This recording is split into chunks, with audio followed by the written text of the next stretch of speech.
அல்ஹம்துலில்லாஹி ரபில் ஆலமீன் வஸ்ஸலாத்து வஸ்ஸலாம் அலா சையீதில் முர்சலீன் வஅலா ஆலிஹி வஸ்ஹாபிஹி அஜ்மாயின் அம்மாபாத். கண்ணியத்திற்குரிய சகோதரர்களே, பெரியோர்களே, தாய்மார்களே, எல்லாம் வல்ல அல்லாஹ் ரப்பல் ஆலமீனுடைய பேரருள் பெருங்கிருபையினால் புனிதமிக்க ரமலானிலே கண்மணி நாயகம் ரசூலே கரீம் ஸல்லல்லாஹு அலைஹி வஸல்லம் அவர்களுடைய வரலாற்றை தெரிந்து அமல் செய்ய வேண்டும் என்று ஆர்வத்தோடு இணைந்திருக்கக்கூடிய நமக்கு அல்லாஹ் ரப்பல் ஆலமீன் பூரணமான நபி ஸல்லல்லாஹு அலைஹி வஸல்லம் அவருடைய வரலாற்றை பூர்த்தியாக விளங்கி பரிபூர்ணமாக பின்பற்றி நடக்கக்கூடிய பாக்கியத்தை நம் எல்லோருக்கும் தந்தல்வானாக. நேற்றைய தொடரில் உங்களுக்கு உமர் ரலியல்லாஹு தஆலா அன்ஹு அவர்கள் இஸ்லாத்தை ஏற்ற சம்பவத்தை சொன்னேன். ஹப்பாப் ரலியல்லாஹு தஆலா அன்ஹு அவங்களுக்கு களிமா சொல்லி கொடுத்தாங்க. இஸ்லாத்தை ஏற்றுக்கிட்டு உருவியவாளோடு பெருமானா ஸல்லல்லாஹு அலைஹி வஸல்லம் அவங்க வீட்டுக்கு வந்தாங்க. அர்கம் ரலியல்லாஹு வீட்டுக்கு வந்தாங்க. ரசூல் அங்கே தான் இருக்காங்கன்னு பார்த்து. ஆனால் நபி ஸல்லல்லாஹு தெரியாது உமர் ரலியல்லாஹு இஸ்லாத்தை ஏற்றுக்கிட்டது. என்ன செய்தி வந்துருந்துச்சு? உமர் உருவிய வாளோடு வந்துட்டுருக்காரு ரசூலா கொள்றதுக்கு அப்படிங்கிற செய்தி மட்டும் தான் வந்துச்சு. அதனால் ரசூலாம் சஹாபாக்களும் ஒரு விதமான கலக்கத்தோடு உட்காந்துருக்குறாங்க. இப்போது உமர் கதவு தட்டுறாரு. சஹாபிகள் பார்த்துட்டாங்க, கையில் வாள் இருக்குது. என்ன பண்ணுறது? யார் ரசூலுல்லாஹ், உமர் வந்துட்டார், இப்போ வெட்டிட்டானா என்ன பண்ணுறது அப்படின்னு பயந்துட்டு இருக்கும்போது ரசூலுல்லாஹ் சொன்ன ஒதுங்க. கதவு திறந்தாங்க. நேராக உமருடைய சட்டையை பிடிச்சாங்க. எதுக்கா நீங்கள் வந்த என்னை கொல்ல வந்தியா அப்படின்னு சட்டையை போட்டு உழுக்குனாங்க. இதை கேட்டவன உமர் ரலியல்லாஹு சொன்னார், இல்லையா ரசூலல்லாஹ், ஈமான் கொண்டு களிமா சொல்ல வந்தவங்க கையால். இந்த வார்த்தையை கேட்ட உடனே ரசூலுல்லாஹி ஸல்லல்லாஹு அலைஹி வஸல்லம் அல்லாஹு அக்பர்னு சொல்ல, அங்கிருந்த மொத்த சஹாபாக்களும் அல்லாஹு அக்பர்னு சொல்ல, அந்த இடமே அப்படியே மகிழ்ச்சி வெள்ளத்தில் மூழ்கிடுச்சு. பெருமானா ஸல்லல்லாஹு அலைஹி வஸல்லம் அப்போவும் சொல்கிறாங்க, நேற்று தான் நான் அல்லாஹ் எடுத்து துவா செய்தேன், யா அல்லாஹ், இஷாமுடைய மகன் அம்ரை கொண்டோ அல்லது ஹத்தாபுடைய மகன் உமரை கொண்டோ இந்த மார்க்கத்தை நீ உறுதிப்படுத்துவாயாக அப்படின்னு துவா செஞ்சுருந்தேன். அல்லாஹ் உமரே உங்கள் விஷயத்தை கபூல் செஞ்சுட்டான் அப்படின்னு ரசூலுல்லாஹ் சந்தோஷப்பட்டாங்க. உடனே பெருமானா ஸல்லல்லாஹு அலைஹி வஸல்லம், யா ரசூலல்லாஹ், நான் இப்போ என்ன செய்யணும் சொல்லுங்க. ரசூலுல்லாஹ் சொன்னாங்க, உனக்கு கிடச்ச இந்த மார்க்கத்தை நீ எல்லாத்துக்கும் சொல்லு. அப்படியா, வாங்க நம்ம இனிமேல் எல்லோரும் சேர்ந்து காபத்துல்லாஹ்க்கு போவோம் அப்படின்ற உடனே ஒரு பக்கம் உமர் ரலியல்லாஹு அன்ஹு, ஒரு பக்கம் ஹம்ஸா ரலியல்லாஹு தஆலா அன்ஹு, ஏற்கனவே சொல்லியிருக்கேன் ஹம்ஸா இஸ்லாத்தை ஏற்றுக்கிட்டாங்கண்டு. ஒரு பக்கம் ஹம்ஸா ரலியல்லாஹு தஆலா அன்ஹு, ரெண்டு வீரர்கள் சூழ மொத்த சஹாபாக்கள் அப்படி அணிவகுத்து ரசூலுல்லாஹ் நடுவில் நிற்க வச்சு அணிவகுத்து அல்லாஹு அக்பர் அல்லாஹு அக்பர் லா இலாஹா இல்லல்லாஹு அல்லாஹு அக்பர் அல்லாஹு அக்பர் வலில்லாஹில் ஹம்து என்று தக்பீர் ஒலிக்க காபத்துல்லாஹ் நோக்கி வர்றாங்க. குறைஷியெல்லாம் பார்க்குறானுங்க, என்னடா இது, என்னாச்சு? கொல்றதுக்கு போன உமர் களிமா சொல்லிட்டு வர்றாரு. அவங்களால ஜீரணிக்க முடியல. உடனே சஹாபாக்கள் எல்லாம் காபத்துல்லாஹ் உழுதுட்டு நீங்கள் தொழுவுங்க அப்படின்னு சொல்லிட்டு உமர் அதில் அனுப்பினாங்க. நேராக அபூஜஹல் வீட்டுக்கு போனாங்க. அபூஜஹல் தெரியாது இல்லை இஸ்லாத்தை ஏற்றுக்கிட்டு. வீட்டுக்கு போனாங்க, கதவை தட்டினாங்க. யார்? உமர். ஓ மருமனே, வாங்க வாங்க வாங்க வாங்க மருமனே வாங்க அப்படின்ட்டு கதவை திறக்கிறாரு. வாங்க மருமனே, உள்ளே வாங்க. நான் உள்ளே வரதுக்கான வரல, நான் முஹம்மது ஸல்லல்லாஹு அலைஹி வஸல்லம் மார்க்கத்தை ஏற்றுக்கொண்டேன், அவர்களை தூது செய்தி ஏற்றுக்கொண்டேன், அதை சொல்லத்தான் வந்தேன் அப்படின்னாங்க. அல்லாஹ் அக்பர். அவனுக்கு அப்படியே தலையில் இடி விழுந்த மாதிரி ஆகிப்போச்சு அபூஜஹலுக்கு. உடனே சடால்னு கதவை அடித்து, உன்னையும் உன்னோட தூது செய்தியும் அல்லாஹ் நாசமாக்குவானாக அப்படின்னு என்ன பண்ண, கதவை அடைச்சிட்டு உள்ளே போயிட்டான். உமர் ரலியல்லாஹு அன்ஹு ஹம்ஸா இஸ்லாத்துக்கு வந்தது சஹாபாக்களுக்கு பெரிய உத்வேகமாக இருந்துச்சு. ஆனால் அதே நேரத்தில் குறைஷிகள் விடுறதா இல்லை. என்னடா இது, அபிஷீனியாவுக்கு போனால் அங்கேயும் தோற்று போயிட்டோம், இங்கேயும் இவருடைய முயற்சி நம்முடைய முயற்சி தோற்றுக்கிட்டே இருக்குது, இவருக்கு நாளுக்கு நாள் அல்லாஹ்வுடைய உதவி வந்துக்கிட்டே இருக்குது, இவர் வளர்ந்துக்கிட்டே இருக்கிறாரு, என்ன செய்கிறது ஆலோசனை பண்ணாங்க. அபூஜஹல் விடலை, இன்னும் வெறி அதிகமாகிடுச்சு. பொதுவாக ஒரு விஷயத்தை புரிஞ்சுக்கணும், நாம் சத்தியத்தின் மீது இருக்கும் பொழுது அசத்தியவான்கள், அவன் முஸ்லீமாக கூட இருக்கலாம், முனாஃபிக்காக கூட இருக்கலாம், அவன் எதிர்க்க ஆரம்பித்தால் நாளுக்கு நாள் அவன் எதிர்க்க ஆரம்பிக்கிறான் என்றால் அல்ஹம்துலில்லாஹ் நாம் ஒரு சத்திய பாதையத்திலே சரியான வேகத்தில் போகிறோம் என்று பொருள். சரியான வேகத்தில் போகிறோன்னு அர்த்தம். அசத்தியவாதிகளோட எதிர்ப்பை பார்த்து நம்ம பயப்படக்கூடாது, அசந்திடக்கூடாது. இன்றைக்கி ஆர்எஸ்எஸ் அயோக்கியர்கள் இன்றைக்கி பாருங்கள், ஹோலி பண்டிகை நாளை கழித்து வெள்ளிக்கிழமை வருதுன்னு சொல்லிட்டு ஜும்மாவை தொழுவு போகாதீங்க, வீட்டுக்குள்ளே இருங்க, வெளியே வந்தால் உங்கள் மேலே நாங்கள் பவுடர் அடிக்கத்தான் செய்வோம், பவுடர் குடிச்சு தான் செய்வோம், பெண்கள் மேலே பவுடர் அடிப்போம், வெளியே வந்தோம், வீட்டுக்குள்ளே இருங்க, மிரட்டுறானுங்க. காரணம்னா அல்ஹம்துலில்லாஹ் நாம் நம்முடைய ஈமானிலே நாளுக்கு நாள் உறுதியாகி கொண்டிருக்கிறோம் என்று பொருள். ஏன் இவனுக்கு இப்படி சொன்ன உடனே யூபியில் உள்ள பள்ளிவாசலில் ஜும்மா தொழுகை நடக்காமல் போயிட போதா, இல்லை மக்கள் ஜும்மா தொழுகைக்கு போகாமல் தான் போயிட போகிறாங்களா? முனாஃபிக்குகள் பயந்தாங்கொழி வேணால் உள்ளே கூட அடங்கியிருப்பாங்க தவிர மிரட்டலுக்கு பயந்து. உண்மையான மோமின்கள் நீ கலர் அடித்தாலும் சரி, அல்லது எங்கள் மேலே துப்பாக்கி சுற்றினாலும் சரி, அருவாளர் வெட்டினாலும் சரி, நாங்கள் அருவாளர் வெட்டினாலே வாழலை வெட்டினாலே தாங்கிக்கிட்டு தொழுவ போகிற கூட்டம், எங்கள் மேலே நீ பவுடர் தூக்குனால என்ன பெரிய விஷயம், போய் குளிச்சிட போகிறோம், கழுவிட போகிறோம் அப்படிங்கிற மாதிரி தான் போவாங்க. ஹைர், இப்படியெல்லாம் எதிரிகளுடைய எதிர்ப்பு, அவங்களுடைய விரோதமும் குரோதமும் இஸ்லாத்தின் மீதும் முஸ்லீம் மீதும் அதிகமாகிறது என்றால் அல்ஹம்துலில்லாஹ் நாம் அல்லாவை நெருங்கி கொண்டிருக்கிறோம் என்று பொருள். அந்த அடிப்படையில் தான் குறைஷிகள் இன்னும் வெறி அதிகமாகிடுச்சு. ஆலோசனை பண்ணாங்க, தாரு நதுவால் ஒன்று கூடி என்ன பண்ணலாம் சொன்னாங்க. இதுக்கு மேலே பொறுத்து பிரயோஜனம் இல்லை, அவரை கொலை செய்கிற அளவுக்கு கூட முயற்சி பண்ணோம். உமர் போனால் அவரே இஸ்லாமாயி வந்துட்டார், கொலை பண்ண போன உமரே இஸ்லாமாயி வந்துட்டார், இனிமேல் நம்ம இருந்து பிரயோஜனம் இல்லை. ஆகவே அவங்க ஹாஷிமி கோத்திரத்தாரையே, முகமது ஸல்லல்லாஹு அலைஹி வஸல்லம் அவங்க கோத்திரத்தாரையே என்ன பண்ணிடுவோம், ஒதுக்கி வச்சுருவோம், பாய்காட் பண்ணிவிடுவோம். யாரும் அண்ணன் தண்ணி போனால் புழங்கக்கூடாது, அவங்களோட யாரும் கொடுக்கல் வாங்கல வச்சுக்கக்கூடாது. பெண் கொடுக்கல் வாங்கலோ, திருமண கொடுக்கல் வாங்கலோ, பொருட்கள் கொடுக்கல் வாங்கலோ, பேச்சுவார்த்தையோ எதுவுமே வச்சுக்கூடாது, அவங்கள ஊரோட்டு ஒதுக்கிடணும் அப்படின்றவுடனே அந்த நேரத்தில் எல்லாரும் ஒத்துக்கிறது தவிர ஒரு வழி இல்லை, வேறு ஒன்று. சரி, அபுஜஹல் என்ன சொல்கிறோம், ஓகே சரிப்பா செய்யலாம். உடனே என்ன பண்ணால் ஒரு அக்ரிமெண்ட் எழுதுகிறாங்க. எல்லா கபீலா தலைவர்களும் கையெழுத்து போடுறாங்க. என்ன, அபு தாலிபுடைய கோத்திரத்தார், அது ஹாஷிமி அப்து மனாஃபுடைய குடும்பத்தார் அனைவரையும் ஊரை விட்டு ஒதுக்கிடணும் அப்படின்னு. ஆனால் இது பைத்தியகரத்தனமான திட்டம் அவங்க தெரிஞ்சாலும் இது ஒரு வழி இல்லை. ஏன்னா இஸ்லாத்தை ஏற்றுக்கிட்டவங்க எல்லாரும் அப்து மனாஃபுடைய பிள்ளைகள், ஹாஷிமிகள் அல்ல. இஸ்லாத்தை ஏற்றுக்கிட்ட எல்லாரும் ஹாஷிமிகள் அல்ல. அபூஜஹல் கோத்திரத்தை, மஹ்சூமி கோத்திரத்தை சார்ந்து இஸ்லாத்தை ஏற்றுக்கிறாரு, சுஹமா கோத்திரத்தை சார்ந்து இஸ்லாத்தை ஏற்றுக்கிட்டு. அப்படி எவ்வளோ கோத்திரம் இஸ்லாத்தை ஏற்றுருக்காங்க. ஹாஷிமி கோத்திரம் மட்டும் இஸ்லாத்தை ஏற்றுக்கல. சரி, அதே நேரத்தில் இஸ்லாத்தை ஏற்றுக்கிட்டவங்க எல்லாரும் ஹாஷிமி அல்ல, ஹாஷிமிகள் எல்லாரும் இஸ்லாத்தை ஏற்றுக்கிட்டவங்க இல்லை. இஸ்லாத்தை ஏற்றுக்கிட்ட ஹாஷிமி இருக்காங்க, ஹாஷிமி அல்லாதவங்க இருக்கிறாங்க. அதே நேரத்தில் இஸ்லாத்தை ஏற்றுக்காதவங்கள அபூஜஹல் இருக்கிறான், ஹாஷிமி. சரி, அபு லஹப் ரசூலோட சின்னத்தா அபு லஹப் இருக்கிறான், அவனும் ஹாஷிமி தான். ஆனால் அவன் இஸ்லாத்தை ஏற்றுக்கலை. அப்போ அவனையும் ஒதுக்க முடியுமா? அப்போ அவங்களுக்கு என்னென்னா ஒரு முடிவெடுக்க தெரியல. ஆனால் வேறு வழி இல்லைன்னு ஒத்துக்கிட்டாங்க. எல்லாம் கையெழுத்து போடுங்கப்பா எழுதி ஒரு அக்ரிமெண்ட் எழுதி காபத்துல்லாவுடைய உள்ள வாசலில் அந்த அக்ரிமெண்ட்டை தொங்க விட்டாங்க. இந்த நிலையில் வேறு வழி இல்லாமல் பெருமானா ஸல்லல்லாஹு அலைஹி வஸல்லம் அவங்களுடைய சின்னத்தா பெரியத்தா அபு தாலிபு, இதில் இன்னொன்று பார்த்தீங்கன்னா ஹதிஜா ரலியல்லாஹு தஆலா திருமண உறவுகள். ஹதிஜா ரலியல்லாஹு தஆலா ஹாஷிமி சம்மந்தமே இல்லை, அவங்க வேறு கோத்திரத்தை சார்ந்தவங்க, ஆனால் அவங்களும் பாதிக்கப்படுறாங்க. இப்படி அதாவது இவங்க முஸ்லீம்கள்னு ஒதுக்காமல் ஹாஷிமிகள் ஒதுக்குறதுனால அவங்களால் அந்த ஒதுக்கல், அந்த பாய்காட்டை, ஊர் விளக்குன்னு சொல்லுவாங்க, வீரோடு ஒதுக்கி வைக்கிறத அவங்க வெற்றிகரமாக செய்ய முடியல.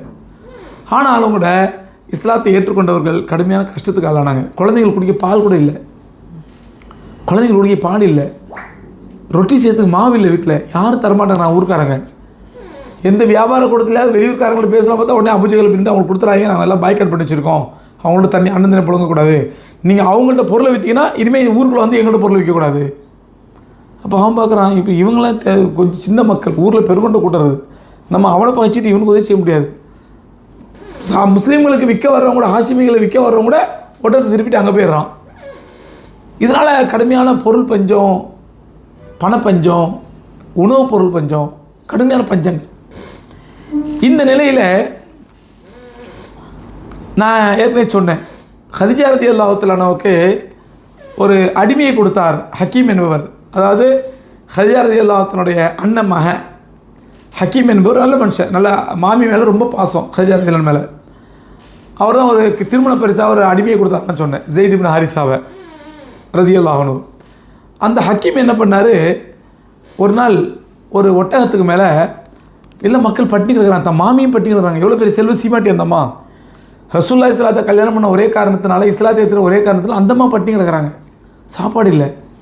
என்ன பண்ணால் 2 ஒட்டகத்துக்கு மேலே 2 மூட்டைகள் மாவை ஏற்றுனார், கோதுமை மாவை ஏற்றி.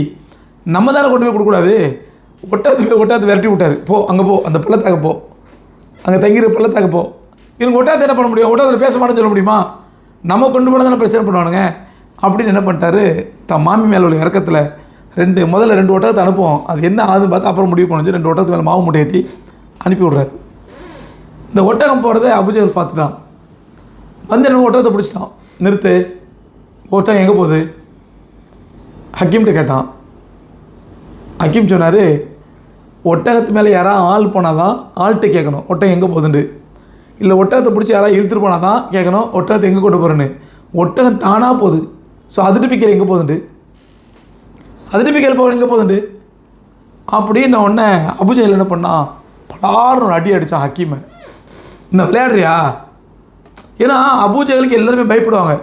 பல நேரங்கள் அபூஜஹல் மேலே கடுமையான வெறுப்பு, ரவுடி பையன் முரட்டு பையன், ஆனாலும் வேறு வழி இல்லை அப்படின்னு அட்ஜஸ்ட் பண்ணி போவாங்க. ஓங்கி அடித்த உடனே அந்த இடத்துல அபுல் பக்தியார் இவரும் இஸ்லாத்தை ஏற்றுக்கிட்டார்ல, ஆனால் ரொம்ப நல்ல மனுஷன். இவர் அங்கே வர்றாரு. இவர் வந்து அபூஜஹல், என்ன அபூஜஹல் என்ன பைத்தியாரம் பண்ணிகிட்டு இருக்கிற, எதுக்கு அவரை போட்டு அடிக்கிற நீ அப்படின்னு கேட்டார்.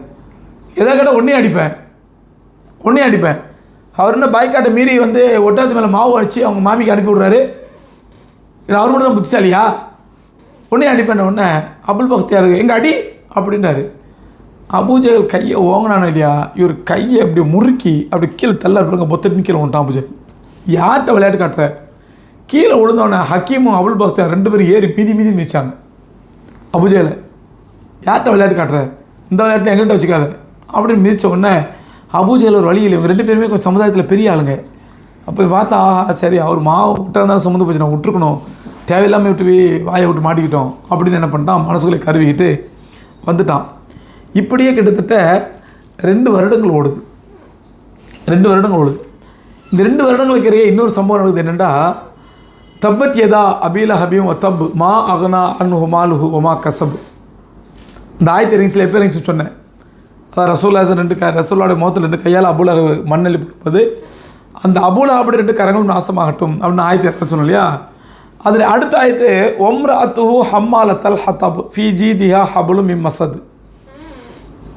இது 2 வசனமும் அபூ லஹபுடைய பொண்டாட்டி பற்றி இறங்கினது. அபூ லஹபுடைய பொண்டாட்டி யாருன்னா உம்மு ஜமீல், 1ஆம் நம்பர் சொர்ணாக்காவோ, 1ஆம் நம்பர் ரவுடி. யார், அபூ லஹபுடைய பொண்டாட்டி 1ஆம் நம்பர் ரவுடி. ஆம்பளைங்க கூட முன்னாடி பேச முடியாது அவள்கிட்ட, அந்த மாதிரி மோசமான ரவுடி. அவளை பற்றி அந்த ஆயத்து இருக்குன்னா, ஒம்ராத்து ஹம்மாலத்தல் ஹத்தப், தலையில் சுமந்து செல்லக்கூடிய தலையில் விறகை சுமக்கக்கூடிய அவனுடைய மனைவியும் நரகத்தில் நுழைவாள் அவனோடு சேர்ந்து. ஃபீ ஜீதியா ஹப்லும் மின் மஸத், அவருடைய கழுத்திலே ஈச்சங்கயிறால் முறுக்கேற்கப்பட்ட கயிறு அவள் கழுத்து இருக்கும், அதாவது நரகத்தில் அவளை தூக்கில் போடுவோம் அப்படிங்கிறான் தான். இந்த ஆயத்தை கேட்டோன்னு அவளுக்கு சரியான கோவம் வந்துடுச்சு. என்ன பண்ணால், அப்போ ரசூலுல்லாஹி உட்காந்துருக்குறாங்க, அபூபக்கர் உட்காந்துருக்காங்க காபத்தில் வாசலில் உட்காந்து 4 சஹாபாக்கள் பேசிக்கிட்டு இருக்கிறாங்க. அப்போ இவன் என்ன பண்ணுறா, ஒரு பெரிய குழவி தூக்கிட்டு அம்மி குழவியை. அபூபக்கர் உட்காந்துருக்குறாங்க, ரசூலுல்லாஹ் பக்கத்தில் உட்காந்துருக்குறாங்க. நேராக அபூபக்கர் வந்து, எங்கே அவங்க முகமது, எங்கே உன் நண்பர் எங்கே அப்படின்னு மிரட்டினான். அபூபக்கர் என்ன விஷயம் அப்படின்னாங்க. என்னை பற்றி அந்த ஆள் வந்து என் கழுத்தில் ஈச்சங்கயிறினால் முறுக்கேற்றப்பட்டு கயிறு என் கழுத்து நசுங்கிய நிலையில் நான் நரகத்துக்கு போகணும்னு சொல்கிறாரமே, அந்த அவர் சொன்ன அந்த வாயை உடைக்க தான் அந்த குழவையோடு வந்திருக்கிறேன், அவர் எங்கே சொல்லு. ரசூலுல்லாஹ் பக்கத்தில் உட்காந்துருக்காங்க, அபூபக்கர் பக்கத்தில் ரசூலுல்லாஹ் உட்காந்துருக்குறாங்க. அவன் என்ன கேட்குறான், அபூபக்கர்ட்ட எங்கே முகமது எங்கே அப்படிங்கிறான். இந்த குழவியால் அம்மி குழவியால் அவர் வாயை உடைக்க போகிறேன் அப்படிங்கிறான். ரசூலுல்லாஹ் அமைதியாக சிரிச்சு உட்காந்துருக்குறாங்க. அபூபக்கர் ஒன்றுமே சொல்லலை, கம்முன்னு இருந்துடுறாங்க. சரி போமா எங்கேயா வித்தியாரமா போமா அப்படின்னு அனுப்பி விட்டாங்க. அபூபக்கர் அல்லாஹ் அக்பர், பெரிய ஆச்சு, யாரும் சொல்லாது, என் பக்கத்தில் உட்காந்துருக்கிறீங்க, அவளுக்கு உங்களை பார்க்க முடியல, ரசூலுல்லாஹ் சொல்கிறாங்க, அல்லாஹ் கண்ணை மறைச்சிட்டான், அல்லாஹ் கண்ணை மறைச்சிட்டான். சோதரே, நாம் அல்லாஹ்வுடைய தீனுக்காக வேலை செய்யும் பொழுது, அல்லாஹ்வுடைய தீனுக்காக பாடுபடும் பொழுது நமக்கு சில சோதனைகள் வரும், கஷ்டங்கள் வரும். ஆனால் அந்த சோதனைகள் தாங்க முடியாத அளவுக்கு அல்ல, அந்த சோதனைகளை வீழ்த்தும் அளவுக்கு அல்லாஹ்வுடைய உதவி வரும். அந்த சோதனைகளை வீழ்த்தும் அளவுக்கு அல்லாஹ்வுடைய உதவி வரும். இது எவ்வளோ பேர் உதவி பாருங்கள். அபூபக்கர் இதில் உட்காந்துருக்குறாங்க, ரசூலுல்லாஹ் உட்காந்துருக்குறாங்க. அந்த பொம்பளை முரட்டு பொம்பளை, ரவுடி பொம்பளை, அவ்வளோ 4 ஆம்பளை இருந்துச்சுனாலும் கண்ட்ரோல் பண்ண முடியாது. அந்த மாதிரி முரட்டு ரவுடி கையில் கூழாங்கல்லோடு வந்திருக்கிறா, பெரிய இந்த குளவிக்கல்லோடு வந்திருக்கிறா. ரசூலுல்லாஹ் வாயை உடைக்க போகிறேன்னு சொல்லிட்டு. ஆனால் அல்லாஹ் என்ன பண்ணிட்டான், அவள் கண்ணுக்கே ரசூலுல்லாஹ் தெரியாமல் காப்பாற்றிட்டான். இந்த சம்பவம் நடக்குது. இப்படியே 2 ஆண்டுகள் போகுது. இந்த நிலையில் பெருமானார் ஸல்லல்லாஹு அலைஹி வஸல்லம் அவங்களுடைய மாமிமாரில் ஒருத்தவங்க ஆத்திகா ரலியல்லாஹு தஆலா அன்ஹா. இந்த அம்மா யார்? சஃபியா ரலியல்லாஹு தஆலாவுடைய அக்கா, ரசூலுல்லாஹ்வுடைய அத்தா கூட பிறந்தவங்க. இந்த ஆத்திகா ரலியல்லாஹு தஆலாவுடைய மகன் ஜுஹைர், அவர் அதுவரை இஸ்லாத்தை ஏற்றுக்கல, பின்னாடி தான் இஸ்லாத்தை ஏற்றுக்கிறாரு. ஆனால் அவருக்குள்ள வேதனை, தன்னுடைய சொந்த பந்தம், தன் உறவுகள்லாம் இப்படி பாய்காட் பண்ணப்பட்டு பள்ளத்தாக்கில் கிடக்கிறாங்களே. சோதரில் அந்த பள்ளத்தாக்குக்கு இன்றைக்கி மக்கால பேர் ஷோபே அபி தாலிப். இன்றைக்கி மக்கால கஸா மார்க்கெட்டுன்னு ஒன்று இருந்துச்சு, அதுக்கு பக்கத்தில் சுலைமானியாங்கிற ஒரு ஏரியா இருக்குது. ஹரம் ஷெரீஃப்லேருந்து ஒரு 1 கிலோமீட்டருக்குள்ளே அந்த சுலைமானியா பக்கத்தில் உள்ள இடத்துக்கு பேர் ஷோபே அபி தாலிப், அபு தாலிப் பள்ளத்தாக்கு. அந்த பள்ளத்தாக்கில் தான் பாய்காட் பண்ணி ஒதுக்கி வச்சுருந்தாங்க, அங்கே தான் தங்கியிருந்தாங்க. ரசூலுல்லாஹி ஸல்லல்லாஹு அலைஹி வஸல்லம், சஹாபாக்கள், அபு தாலிபு, அவங்க குடும்பத்தில் எல்லாமே அங்கே தங்கியிருந்தாங்க. அந்த ஜுஹைர் என்ன பண்ணுறாரு அப்படின்னு சொன்னால், அவரோட உறவினர் ஹிஷாம் ஒருத்தர் கேட்குறாரு. போகிறாரு, சாப்பிட்டுட்டு இருக்காரு, ஹிஷாம் சாப்பிட்டுட்டு இருக்கார் வீட்டில். ஜுஹைர் என்ன பண்ணுறாரு, அரபிகளுக்கு பொதுவாக கொஞ்சம் ரோஷம், கொஞ்சம் உசு பேத்துனா ரோஷம் வந்துடும். இது அந்த கலையை புரிஞ்சுக்கிட்டு என்ன பண்ணார், ஹிஷாம்கிட்ட கேட்டார், சாப்பாடு நல்லா இருக்கா? வீட்டுக்கு போகிறாரு, சாப்பிட்டுட்டு இருக்காருங்க. அவர்கிட்ட கேட்குறாரு, சாப்பாடு நல்லா இருக்கா அப்படிங்கிறாரு. நல்லா இருக்கா, என்ன பிரச்சனை? நல்லா சாப்பிடு, நல்லா தின்னு. சொந்த பந்தெல்லாம் அந்த பள்ளத்தாக்கில் கஷ்டப்பட்டு கிடக்கிறாங்க, அவஸ்தப்படுறாங்க, சாப்பாட்டுக்கு வழி இல்லை, தூக்கத்துக்கு வழி இல்லை, கல்யாணம் பண்ணுறதுக்கு வழி இல்லை, ஒதுக்கி வச்சுருக்கானுங்க, நீ நல்லா தின்னு, மானங்கட்ட சோறு தின்னு அப்படின்னு ஹிஷாமுக்கு கோவம் சாப்பாடை தூக்கி அடிச்சிடறாரு. இப்போ என்ன சொல்ல வர, என்ன சொல்ல வரேன்னா, உனக்கு எப்படி சோறு இறங்குது? எனக்கு சோறு இறங்க மாட்டேங்குது. எனக்கு என் சொந்த பந்தெல்லாம் பள்ளத்தாக்கில் அவஸ்தப்பட்டு இருக்காங்க. இவனுக்கு பாய்காட் பண்ணால் முஸ்லீம்களை பாய்காட் பண்ண சொல்லி, ஏன் இஸ்லாத்தை ஏற்றுக்காத நம்ம சொந்த பந்தெல்லாம் சாப்பிடுவாங்க?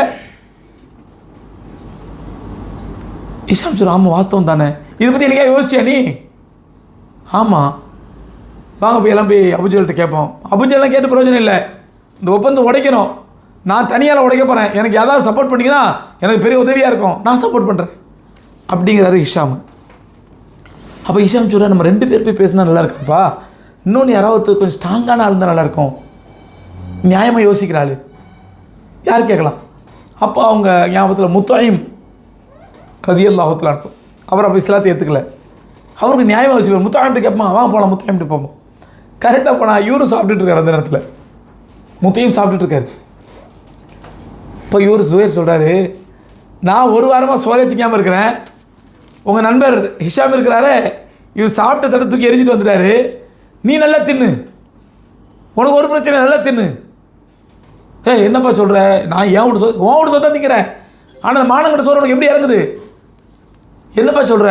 இந்த மாதிரி நம்ம சொந்த பந்தெல்லாம் அங்கே பள்ளத்தாக்கில் அவஸ்தப்படுறாங்க, சோறு வழி இல்லாமல் செத்துட்டு இருக்கிறாங்க, நீ நிம்மதியாக சோறு தூங்கிட்டு இருக்கிற, இப்போ என்னப்பா செய்யுங்கிறீங்க?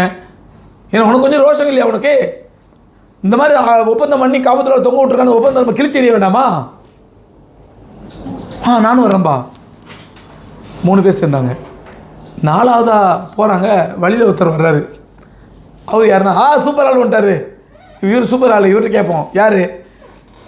முன்னாடி ஹக்கீம் அபுஜஹல் அடித்தாங்க, கையை முறிட்டு ஓசாரில் அபுல் பக்தியார் ரலியல்லாஹு அன்ஹு, அவர் வர்றாரு. அபுல் பக்தியார் இஸ்லாத்தை ஏற்றுக்கல, அவர் வர்றாரு, அபுல் பக்தியார். அவர் சொன்னேன், நானும் வரேன்பா. 4 பேரும் போகிறாங்க, போய் காபத்துல்லாஹ் தவாஃப் செய்கிறாங்க. அங்கே குறைஷி எல்லாம் உட்காந்து, அபுஜஹல் எல்லாம் உட்காந்துருக்குறாங்க, பேசிகிட்டு இருக்கிறாங்க. அப்புறம் என்னங்கிறீங்க, இஸ்லாத்தை ஏற்றுக்கிட்டவங்க, முகமது கொள்கை ஏற்றுக்கிட்டவங்க, அவங்க தப்பு செஞ்சுருக்காங்க, அவங்களுக்கு என்ன பனிஷ்மெண்ட் கொடுங்க, ஓகே. தப்பு செய்யாத இஸ்லாத்தை ஏற்றுக்காத ஏன் சொந்தமில்லையா அங்கே இருக்கணும், அங்கே அவஸ்தைப்படணும்? ஹே என்ன சொல்கிற அப்படின்னு அபுஜகல் எடுத்தோட ரவுடியாக வந்தானே முதல் குரலில் வந்தானு கொடுப்பான். ஏய் அடங்கிய உட்காரியா, உன் சொந்த மாரி தான் உனக்கு தெரியும். நீங்களாம் சேர்ந்தாரு கையெழுத்து போட்டீங்க, நான் போடல கையெழுத்து, எடுத்து பாரு. அபுல் பக்தார் சொல்ல, நானும் எங்கள் கோத்தவங்க கையெழுத்து போடலை, நாங்கள் இல்லாத இடத்துல நீங்கள் முடிவு பண்ணியிருக்கிறீங்க, எங்களுக்கு அதில் உடன்பாடு இல்லை. 2 வருஷமாக அமைதியாக இருக்கீங்க, அமைதியாக இருந்தால் அப்போ தான் அமைதியாக இருந்தால் என்ன பண்ணுறது, இப்போ எங்களுக்கு உடன்பாடு இல்லை, அந்த அக்ரிமெண்ட் கிழிச்சு போடுங்க. ஒரு அபூஜகல் கத்த, அபுலஹப் கத்த. அபூஜகல் பார்த்தா என்னடா இப்போ தான் 2 வருஷமாக கொஞ்சம் நிம்மதியாக அவங்கள பழிவாங்க நிம்மதியில் இருக்கிற அந்த நிம்மதிக்கு எடுக்க மாட்டாங்க 4 பேரும். கடைசியில் இருக்கிற குறைஷிகள், ஆமாப்பா வாஸ்தவம் தான்ப்பா, இது வந்து நீ பண்ண தப்பு அபூஜகல், நீ அந்த நேரத்தில் தப்பான முடிவு, நாங்கள் அந்த நேரத்தில் ஒரு வழியிலேயே ஒத்துக்கிட்டோம், நீ தப்பான முடிவு, எங்கள் சொந்த பந்தில் அவங்க உட்காந்துருக்குறாங்க, இஸ்லாத்தை ஏற்றுக்காதான் உட்காந்துருக்குறாங்க, நீ என்ன கிருத்தனமான முடிவு எடுத்துட்ட அப்படின்ற உடனே இவங்க 4 பேரும் வெறும் நேரம் காபத்துள்ளாக்குள்ள போகிறாங்க. அங்கே பார்த்தா அந்த தொங்க விடப்பட்ட அந்த ஓலைச்சுவடியில், இது தோல் ஒட்டகத்தோலில் தொங்க விடப்பட்ட அந்த அக்ரிமெண்ட்றதை அப்படியே செல்லு அரிச்சு ஃபுல்லாக போயிடுச்சு. வெறும் பிஸ்மிக் அல்லாஹும்ம யா அல்லாஹ் உன் பெயரால் அப்படிங்கிற அந்த துண்டு மட்டும் தான் தொங்கிட்டு இருக்குது. உடனே தூக்கிட்டுறாங்க உள்ளேருந்து, பார்த்தியாயா அல்லாஹ்க்கே பிடிக்கல இந்த அக்ரிமெண்ட்டு, செல்லு அரிச்சு போச்சு அப்படின்னு என்ன பண்ணாங்க, தூரம் போட்டு அந்த தடை உத்தரவு விலக்கி கொள்ளப்படுது. இந்த நேரத்தில் முஸ்லீம்களுக்கு கொஞ்சம் ஆறுதல் கிடைச்சாலும் நிலைமை சரியில்லை, ரொம்ப மோசமான நிலைமை. எந்த மாதிரி மோசமான நிலைமைன்னா, ஒரு முறை மக்காவுக்கு லபீதுங்கிற ஒரு கவிஞன் வர்றான், உலக புகழ்பெற்ற கவிஞன். அரபுகள் வந்து கவிதை பைத்தியம் முடிச்சவங்கல்ல, அரபுகள் வந்து கவிதை பைத்தியம் முடிச்சவங்க, கவிஞர்களை தலை வச்சு கொண்டாடுவாங்க. நம்ம சினிமா மாதிரி இருப்போம், நீ சினிமா நடிகை தலை வச்சு கொண்டாடுறாங்கல்ல, அந்த மாதிரி அரபுகள் வந்து கவிஞர்கள் தலை வச்சு கொண்டாடுவாங்க, ரொம்ப மதிப்பு கொடுப்பாங்க. அப்போ அந்த மாதிரி கொடுக்கும் பொழுது லபீத் என்று சொல்லக்கூடிய ஒரு கவிஞன் மக்காவுக்கு வர்றான். கவியரங்கம் நடக்குது, அரபுகள்லாம் அப்படியே மெய்மறந்து அந்த அரபி கவிதைகளை கேட்டுட்டு இருக்கிறாங்க. அந்த நேரத்தில் அந்த லபீத் சொல்கிறான், பாடிட்டு வரும்பொழுது, எந்த இன்பமும் நிரந்தரம் அல்ல, அரபியில் சொல்கிறான், எந்த இன்பமும் நிரந்தரம் அல்ல அப்படின்ற உடனே அங்கே உஸ்மான் ரதியில் உட்காந்துருக்குறாங்க. உஸ்மான் இப்னு மதுன் ரதியல்லாஹு தான், ரசூலுடைய மருமகன் இல்லை, அவங்க தான் அபிஷினியாக இருக்கிறாங்களே. உஸ்மான் இப்னு மதுன்கிற சஹாபி உட்காந்துருக்குறாங்க. அவங்க எழுச்சி ஆர்வ கோளாறுல, என்னப்பா எந்த சந்தோஷம் நிரந்தரம் இல்லைங்கிற, சொர்க்கத்து சந்தோஷம் நிரந்தரம்பா அப்படின்றாங்க. ஏன்னா முஸ்லீம் அவங்க, ரசூலுல்லாஹ் சொர்க்கத்தை பற்றி சொன்ன உடனே சொர்க்க சந்தோஷம் அவனுக்கு கோவம் வந்துடுது லபீதுக்கு. இந்த மாதிரி 2-3 முறை அவன் சொல்லுறதுலாம் மறுப்பு தெரிவித்த உடனே அவனுக்கு கோவம் வந்தது. அரபு மக்கள் இது என்ன கலாச்சாரம், இது இப்படி தான் கூட்டு வந்து அசிங்கப்படுத்துவீங்களா, என்ன இப்படி தான் கூட்டு வந்து அசிங்கப்படுத்துவீங்களா, யாருமே இந்த ஏற்றுட்டு பேசிகிட்டே இருக்கான், நான் சொல்லலாம் மறுப்பு கொடுத்துட்டுருக்கான் அப்படின்னு ஒன்று அந்த அரபியெல்லாம் போட்டு அடின்னு அடிச்சிடறாங்க. அவங்களுக்கு கடுமையான தாக்குதல் நடக்குது. அப்போ அந்த லபீத் வந்து ஒரு வார்த்தை சொல்கிறான், குல்லு ஷையின் மாஹலல்லாஹி பாத்திலுன் குல்லு கபீரின் சகீரின் மாஹலல்லாஹி ஜாயிலுன். உலகத்திலே குல்லு ஷையின் மாஹலல்லாஹி பாத்திலுன், உலகத்திலே அல்லாஹ்வை தவிர எல்லாமே அழியக்கூடியவை, அல்லாஹ்வை தவிர எல்லாமே வேஸ்ட்டு. குல்லு கபீரின் சகீரின் மாஹலல்லாஹி ஜாயிலுன், அல்லாஹ் தவிர பெருசு சின்னது எல்லாம் இந்த உலகத்திட்டு ஒரு கால் அழிய போகிறது. கவிதையில் இது ஒரு கவிதையாக சொல்கிறாங்க. பெருமானார் ஸல்லல்லாஹு அலைஹி வஸல்லம் இந்த வார்த்தையை கேட்டு, லபீத் இப்படி ஒரு கவிதை சொல்லியிருக்கான் அப்படின்னு கேட்டவர் ரசூலுல்லாஹ் சொன்னாங்க, லபீத் சொன்ன கவிதைகள்லேயே உண்மை இந்த 2 வரி தான். அவன் இது வரைக்கும் சொன்ன கவிதைகள்லேயே இந்த 2 வரி தான் உண்மை. குல்லு ஷையின் மாஹலல்லாஹி பாத்திலுன் குல்லு சகீரின் கபீரின் மாஹலல்லாஹி ஜாயிலுன். அல்லாஹ்வை தவிர எல்லாமே பாத்தில், உலகத்தில் அல்லாஹ்வை தவிர எல்லாமே பாத்தில், வேஸ்ட், வீண். அதுமாதிரி அல்லாஹ்வை தவிர மற்ற சின்னது பெருசு எல்லாமே உலகத்திட்டு அழியக்கூடியவை அப்படின்னு என்ன பண்ணால், அந்த ஒரு வார்த்தை தான் அவன் சொன்ன சத்தியம் அப்படின்னாங்க. இப்படி போய்கிட்டு இருக்கும் பொழுது பெருமானார் ஸல்லல்லாஹு அலைஹி வஸல்லத்துக்கு நுபுவத்து கிடச்சி 10 வருஷம் ஆயிடுச்சு. 10 வருஷம் ஆயிடுச்சு. 40 வயசில் நுபுவத்து கிடச்சிது, 50 வருஷம் ஆயிடுச்சு. 10 வருஷம் கடுமையான தொல்லைகள், துயரங்கள், சித்திரவதை, அடி உதை குத்தி இப்படி போய்கிட்டு இருக்குது.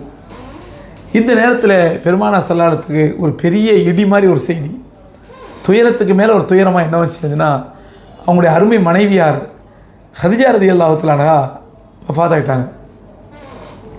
ஹதிஜா ரலியல்லாஹு தஆலா வஃபாத் ஆகிட்டாங்க. பெருமானார் ஸல்லல்லாஹு அலைஹி வஸல்லம் அருமை மனைவி ரசூலுல்லாஹ்க்கு அது ஒரு பெரிய இழப்பு.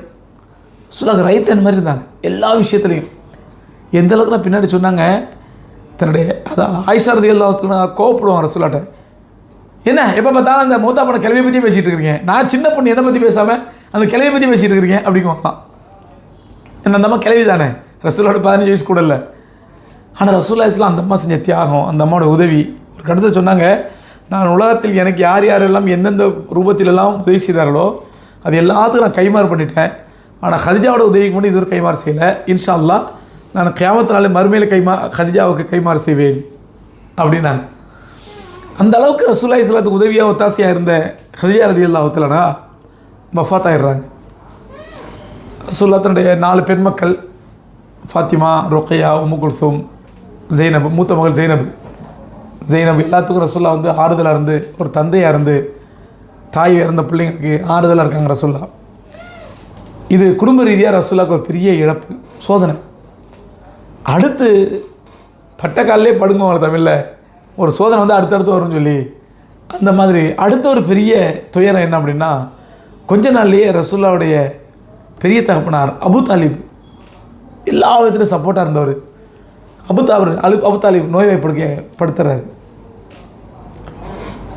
அப்போது குறைஷிகளோட தலைவர் இருக்காங்க, நமக்கும் முகமது ஸல்லல்லாஹு அலைஹி வஸல்லம் இடையே பாலமாக இருப்பதே அபு தாலிப் மட்டும்தான். அவரோட கடைசி நேரத்துலையாவது அவர் மகனை கூப்பிட்டு கொஞ்சம் அட்வைஸ் பண்ண சொல்லுவோம் அப்படின்னு என்ன பண்ணாங்க, குறைஷி தலைவர்கள் அபு தாலிப் படுத்துருக்கிறாரு, குறைஷி தலைவர் சுற்றி உட்காந்துட்டாங்க. சொன்னாங்க, நம்ம அரபு கோத்தத்திலே கண்ணியமான குடும்பத்தை சார்ந்தவர் நீங்கள் சொல்லாட்ட அவர் யார் சொல்லி என்ன பிரயோஜனம்? அதனால் உங்கள் மகன்கிட்ட நாங்கள் ஒரு அக்ரிமெண்ட் பேச வந்திருக்கோம். பாருங்கள், எதிர்த்து ரசூலுல்லாஹ் சித்திரவதை பண்ணி, எதிர்த்து அடித்து உதச்சி எல்லாம் பண்ணி அடுத்த ஒரு அக்ரிமெண்ட் வந்தாங்க இடையில. என்ன அக்ரிமெண்ட்னா, சரி ஓகே, இனிமேல் வந்து நமக்குள்ள ஒரு காம்ப்ரமைஸ் பண்ணிக்கலாம். இந்த அபு தாலிபுடைய மரண தருவாய்க்கு முன்னாடி ஒரு அக்ரிமெண்ட் வந்தாங்க. என்ன அக்ரிமெண்ட்? அதாவது நம்ம அந்த ஷோபே அபி தாலிப் பள்ளத்தாக்குலேருந்து தடை உத்தரவு நீக்கப்பட்டுச்சுல, நீக்கப்பட்ட உடனே குறைஷிகள் என்ன பண்ணாங்க, கீழே விழுந்தாலும் குப்புற விழுந்தாலும் மீசையில் மண் ஓட்டுறங்க கதையாக வந்து சொன்னாங்க, முகமதே நமக்குள்ள ஒரு அக்ரிமெண்ட் போட்டுக்கலாம். என்ன அக்ரிமெண்ட்டு? இனிமேல் வந்து நாங்கள் அல்லாஹ் வணங்குறோம், நீங்கள் எங்கள் தெய்வத்தை வந்து வணங்குங்க, எங்கள் தெய்வத்தை குறை சொல்லக்கூடாது. நாங்கள் அல்லாஹ் வணங்குறோம், நீங்கள் எங்கள் தெய்வத்தை வணங்கக்கூடாது, எங்கள் தெய்வத்தை வணங்குங்க. நம்ம எல்லாம் ஒன்று கூட மிங்கிலாயிடலாம், முகப்பத்தாயிடலாம், அன்பாயிடலாம். எப்படி? எதிர்த்து அல்லாஹ் என்ற வார்த்தையை சொல்லக்கூடாது என்றவன், அல்லாஹ்வுடைய குர்ஆனை ஓதக்கூடாது என்று சொன்னவன், அல்லாஹ்வை ஈமான் கொள்ளக்கூடாது என்று தடுத்தவன் எப்படி வந்தாரான்? ஒரு படி இறங்குறான். எப்படி இறங்குறான்? ஏன் அல்லாஹ்வை நான் வணங்குறேன், ஏன் கடவுளை நீ வணங்கு, காம்ப்ரமைஸ் பண்ணிக்கலாம் அப்படின்னு வந்தான். அப்போ தான் அல்லாஹ் ரப்பல் ஆலமீன் குல் யா அய்யுஹல் காஃபிரூன் சூராவை இறக்குறான். காஃபிர்களே, லா அஅபுது மா தஅபுதூன், நாங்கள் வணங்கக்கூடிய தெய்வத்தை நீங்கள் ஒருபோதும் வணங்க போவதில்லை, நீங்கள் வணங்கக்கூடிய கல்லை ஒருபோதும் நான் வணங்க போகிறதில்லை. லக்கும் தீனுக்கும் ஒளிய தீன், உன் மார்க்கம் உனக்கு, எங்கள் மார்க்கம் எனக்கு. நீ உன் கல்லை வணங்கிட்டு அதை பற்றி கவலைப்பட, நான் உன் கல்லை வணங்க மாட்டேன், நான் என் ரப்பை மட்டும் தான் வணங்குவேன். இங்கே நம்மளுங்க இந்த லக்கும் தீனுக்கும் ஒளிய தீன் எதுக்கடையா, இது குஃபுரோட ஒரு இஸ்லாம் காம்ப்ரமைஸ் ஆகக்கூடாது, ஷிர்கோட இஸ்லாம் சமாதானம் ஆகக்கூடாது, ஷிர்கோட இஸ்லாம் அட்ஜஸ்ட் பண்ணி போகக்கூடாது அப்படிங்கிறதுக்காண்டி இறங்கின ஆயத்தை நம்மளும் சில பேர் என்ன பண்ணுவான், கோயிலில் போய் அவனு நிற்பான், திருநீர் வச்சு நிற்பான். என்னங்கடா அல்லாஹ் சொல்கிறான் லக்கும் தீனுக்கும் ஒளிய தீன், அவங்க மார்க்கு அவங்களும் நம்ம மார்க்கு. அட கூமுட்டிங்களா, எதுக்கு இறங்கின ஆயத்தை எதுக்கு பயன்படுத்துகிறீங்க? நாம் ஒரு ஈமான் போய் குஃபரோட காம்ப்ரமைஸ் ஆகலாமா? ஒரு ஈமான் போய் ஷிர்கோட காம்ப்ரமைஸ் ஆகலாமா? ஒரு ஈமான் போய் பாத்திலோட காம்ப்ரமைஸ் ஆக முடியுமா? அப்படி காம்ப்ரமைஸ் ஆச்சுன்னா அது ஈமானே இல்லை, அழுகி போன ஈமான் அது. அந்த ஈமான் உங்கள் நரகத்தை இழுத்துட்டு போகும். இங்கே பாருங்கள், இவ்வளோ அடித்து உதச்சி சித்திரவதை பண்ணவங்க இறங்கி வந்திருக்கான். இறங்கி வந்து வாங்க நம்ம மிங்கிலாயிரலாங்கிறான். அங்கேயும் இஸ்லாம் தனியாக நிற்குது. நவரு கிட்ட வராத, நான் ஏன் அல்லாஹ் மட்டும் தான் வணங்குவேன். உனக்கு தேவையா நீ வந்து அல்லாஹ் வணங்கு, உனக்கு தேவைன்னா என் அல்லாஹ் மட்டும் வந்து வணங்கு, சிலைகளாம் விட்டுட்டு வா. இதுதாங்க ஈமான் யக்கீன் ஆயத்தரக்கணும். அதுக்கப்புறம் இப்போ 3ஆவது ஸ்டெப் இறங்கி வராங்க. முதல் ஸ்டெப் இறங்கி விட்டாங்க, இப்போ 2ஆவது ஸ்டெப் இறங்கி வராங்க. என்ன இறங்கி வந்தாங்க? அபுஜல்ட்டு வந்து அபு தாலிபிட்ட வந்து, அபு தாலிபே உங்கள் அண்ணம்மானை கூப்பிடுங்க, நீங்கள் மூத்தா போகிறீங்க, உங்கள் அண்ணம்மானை கூப்பிடுங்க, கூப்பிட்டு கொஞ்சம் எங்களோட நாங்கள் அவருக்கு ஒரு அன்பளிப்பு தரோம், அவர் எங்களுக்கு ஒரு அன்பளிப்பு தரட்டும். நாங்கள் யாரையும் சித்திரவதை பண்ண மாட்டோம், இனிமேல் முஸ்லீம்களை அடிக்க மாட்டோம், உதைக்க மாட்டோம், சித்திரவதை பண்ண மாட்டோம், எதுவும் பண்ண மாட்டோம். ஆனால் அதுக்கு பாரமாக அவர் எங்களோட தெய்வத்தை குறை சொல்லக்கூடாது. இவ்வளோ இறங்கி விட்டான்னு பாருங்கள். பாத்தில் இப்படி தாங்க, முதல்ல முரண்டு பிடிக்கும், தானாக இறங்கி வரும், ஹக்கு ஒரே நிலைமையில் நிற்கும். அல்லாஹ் அந்த மாதிரி ஹக்கு தைரியத்தை கொடுப்பான். பாத்தில் இறங்கி வருது, என்ன சொல்லுது? எங்கள் தெய்வத்தை திட்ட வேணான்னு சொல்லுங்கள், நாங்கள் இனிமேல் அடிக்க மாட்டோம், நீங்கள் உயிரோடு இருக்கிறதோட அந்த மாதிரி ஒரு அக்ரிமெண்ட்டை பண்ணி கொடுத்துட்டு போயிடுங்க எங்களுக்குள்ளே அப்படின்னு சொன்ன உடனே அபு தாலிப் பார்க்குற நல்ல விஷயம் தானே, என் அண்ணன் மகன் என் மூத்துக்கு பிறகாது அடி வாங்காமல் உதவாமல் சித்திரவதை செய்ய ஆளாகாமல் இருக்கட்டும் அப்படின்னு சந்தோஷத்தில் ஒரு ஆளை விட்டு முகமது ஸல்லல்லாஹு கூப்பிட்டு அனுப்புறாரு, ரசூலா கூப்பிட்டு அனுப்புறாரு. அபு தாலிப் நபி ஸல்லல்லாஹு அலைஹி வஸல்லம் வர்றாங்க. வந்தால் சின்ன அறை, சின்ன ரூமு, அபு தாலிப் படுத்திருக்காரு, சுற்றி குறைஷிகள் உட்காந்துருக்காங்க, 10-15 பேர் உட்காந்துருக்காங்க. குத்துபா, ஷைபா, உமையா, அபு ஜஹல், அபு லஹப் எல்லாம் உட்காந்துருக்குறாங்க. ரசூலுல்லாஹ் வர்றாங்க, அந்த அறைக்குள்ளே நடுவில் அபு தாலிப் படுத்திருக்காங்க. அவங்க தலைமாட்டில் மட்டும், வலது பக்கம் தலைமாட்டில் மட்டும் கொஞ்சோண்டு இடம் இருக்குது, வேறு எங்கேயுமே இடம் இல்லை. உடனே என்ன பண்ணார் ரசூலுல்லாஹி ஸல்லல்லாஹு அலைஹி வஸல்லம், சரி அந்த இடத்துல தாண்டி உட்காரலாம்னு சொல்லிட்டு அறைக்குள்ளே வந்து அப்படி தாண்டுறாங்க. இதை பார்த்து நான் அபூஜஹல் என்ன பண்ண, வாசலில் உட்காந்து அபூஜஹல் இவர் எங்கே போய் அபு தாலிப் தலைமாட்டில் போய் உட்காந்தாருன்னா இவர் வேலை இறக்கம் வந்துருக்குது அபு தாலிபுக்கு அப்படின்னு சொல்லிட்டு டபக்குன்னு பாஞ்சி அந்த தலைமாட்டு இடத்துல அவன் வந்து உட்காந்துட்டான். அபூஜஹல் வந்து உட்காந்துட்டான். ரசூலுல்லாஹ் என்ன பண்ணிட்டாங்க, வீட்டு வாசல்லே உட்காந்துட்டாங்க. வாசல்லையே அந்த வழியிலேயே அபூஜஹல் உட்காந்த இடத்துல ரசூலுல்லாஹ் உட்காந்துட்டாங்க. சொல்லுங்கள் சின்னத்தா, என்ன விஷயம், கூப்பிட்டு அனுப்புனீங்களாமே? மகனே, உன்னுடைய சமுதாயத்தில் வந்திருக்காங்க, எனக்கு பிறகு நீ தான் அந்த சமுதாயத்தை வழி நடத்தணும், அதனால் அவங்க உன்னோட அழகான ஒரு உடன்படிக்கைக்கு வந்திருக்கிறாங்க. என்ன உடன்படிக்கைன்னு சொன்னால், அவங்க இனிமேல் முஸ்லீம்கள் இஸ்லாத்தை ஏற்றுக்கணும் தடை, நீ பிரச்சாரம் பண்ணுறது தடை செய்ய மாட்டாங்க, யாரும் இஸ்லாத்தை ஏற்றுக்கிறது தடை பண்ண மாட்டாங்க. ஆனால் அவங்க ஒரே ஒரு கோரிக்கை வைக்கிறாங்க, அவங்களோட தெய்வங்களை நீ திட்டாது, அவங்களுக்கு தெய்வங்களுக்கு எந்த சக்தியும் இல்லைன்னு சொல்லாத, அவங்களோட தெய்வங்களுக்கு கை இல்லை கால் இல்லைன்னு சொல்லாத. இதை மட்டும் தான் கேட்குறாங்க மகனே. ரசூல் அமைதியாக இருந்தாங்க. இது சொன்னாங்க, பெரியத்தா, நான் அவங்கள்ட்ட ஒரே ஒரு கோரிக்கை வைக்கிறேன், அந்த கோரிக்கையை ஒத்துக்கிட்டாங்கன்னா அவங்களுடைய கோரிக்கை நான் ஒத்துக்கிறேன், அவங்க தெய்வங்களை திட்டத்தை நிறுத்திடுறேன், அவங்களுக்கு குறை சொல்ல மாட்டேன். அப்படியா? உடனே அபூஜஹல் சொல்கிறான், எங்களோட தெய்வங்களை திட்ட மாட்டேன்னா ஒரு கோரிக்கை இல்லை 10 கோரிக்கை நான் ஏற்றுக்கிறேன், 10 கோரிக்கை ஏற்றுக்கிறேன். அபூ தாலிப் சந்தோஷம். மகனே சொல்லு மகனே, உனக்கு ஒரு கோரிக்கை இல்லை 10 கோரிக்கை ஏற்றுக்கிறாங்களாம். அவங்க தெய்வங்களை குறை சொல்கிறத நிறுத்திட்டா. 10 கோரிக்கையில் வேணாம், ஒரே ஒரு கோரிக்கை, கூலு லா இலாஹ இல்லல்லாஹ் துஃப்லிஹ், லா இலாஹ இல்லன்னு சொல்லுங்கள், வெற்றி பெறுவீங்க. லா இலாஹ இல்லல்லாஹ் சொல்லுங்கள், அல்லாஹ்வை தவிர இறைவன் யாருன்னு சொல்லுங்கள், முடிஞ்சு போச்சு. உங்கள் தெய்வம், அதுக்கப்புறம் உங்கள் தெய்வம் இங்கே இருக்காது, நான் ஏன் குறை சொல்ல போகிறேன், லா இலாஹ இல்லல்லாஹ் சொல்லுங்கள். உடனே அபூஜஹல் கோவம் வந்துச்சு, துண்டை உதறனான், வேகமாக தோலை போட்டு தஜ்ஜால் ஆலிஹத்தனா இலாஹம் வாஹிதா ஹாதா ஷையுன் அஜீப் கத்துறான். என்னது, இவங்க எல்லா தெய்வங்களும் ஒரே தெய்வமாக்கிறியா? நாங்கள் மலைக்கு ஒரு தெய்வம், சூரியனுக்கு ஒரு தெய்வம், சந்திரனுக்கு ஒரு தெய்வம், வெயிலுக்கு ஒரு தெய்வம், குளிருக்கு ஒரு தெய்வம், இப்படி ஒன்றுக்கு ஒரு தெய்வம் வச்சுருக்கோம். நாங்கள் கல்விக்கு ஒரு தெய்வம், பண செல்வத்துக்கு ஒரு தெய்வம், பல தெய்வங்கள் வச்சுருக்கோம். நாங்கள் இது எல்லாத்தையும் ஒரே தெய்வமாக்குறியா? ஹாதா ஷையுன் அஜீப், இதில் பைத்தியக்காரத்தனமாக பெரிய ஆச்சரியமாக இருக்குப்பா, கிளம்புப்பா அப்படின்னு கிளம்பிட்டான். ரசூலுல்லாஹ் என்ன பண்ணாங்க, இப்போ எல்லாம் போன பிறகு அபூ தாலிப் தலைமாட்டுக்கு போனாங்க. சேத்தா, உங்களோட சக்கராத்து நேரம் வந்துச்சு, நீங்கள் லா இலாஹ இல்லல்லாஹ் சொல்லுங்களேன், நீங்கள் லா இலாஹ இல்லல்லாஹ் சொல்லுங்கள், நாளைக்கு மறுமையில் இன்ஷா அல்லாஹ் நான் உங்களுக்கான அல்லாஹ்ட்ட சிபாரிசு செய்கிறேன், நீங்கள் ஒரே லா இலாஹ இல்லல்லாஹ் சொல்லுங்கள்.